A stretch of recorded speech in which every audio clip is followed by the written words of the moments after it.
The health industry continues to change. This year's been no different. Been a phenomenal amount of change in the health industry. Yeah, big year, and I think there's going to be an even bigger year in 2016 into 17.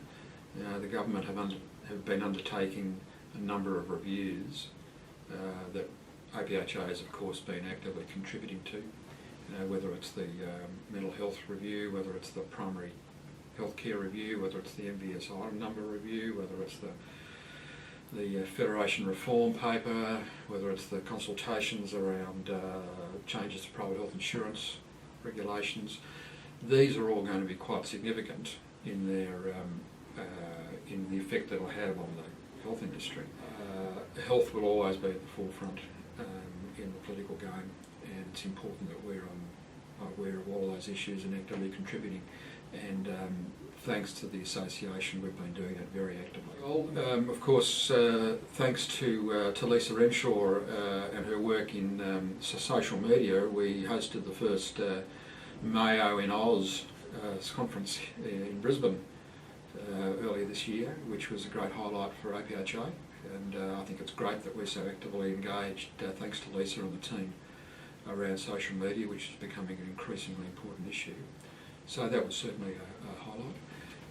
Obviously, our contribution to the various reviews that are being undertaken or have been completed have been very important, and there'll be quite a lot of work coming out of those, in my view, depending on how the government reacts to the reviews themselves. I think they're going to be quite important. Things like the primary care review, which will lead to improved management of chronic disease, things like the MBS item number review, what happens with the Federation paper and federal-state relations and funding, and obviously the review of private health insurance regulation has the potential to quite significantly change the way in which health insurance is provided.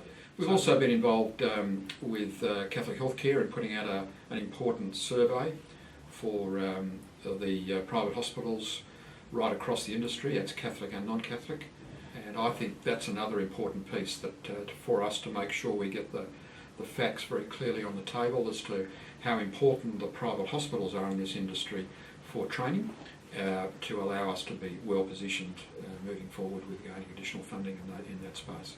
So those are a few highlights. Oh, absolutely. You work a long time. I've been in the health industry game for 35 years. And so you do build up a level of understanding of the industry, and I think being president of the National Association is an important peak in that career. And I value the opportunity that the members have given me to do that. The private hospital industry will continue to go from strength to strength. The association, in my view, will be ongoing, a very important part of that industry. There are always issues to lobby on and to discuss at high levels to ensure the private hospital's voice is well known. To be very open, Michael Roth has been brilliant in his role as the CEO, fantastically supported by the team, and they are well respected in Canberra. I can say that now, having been president and seeing how that's recognised in Canberra, and that's critical for an association. So I see only positives for the APHA moving forward, and I'll be sad not to be a part of it directly, but obviously I'll still be involved in the industry in a different way.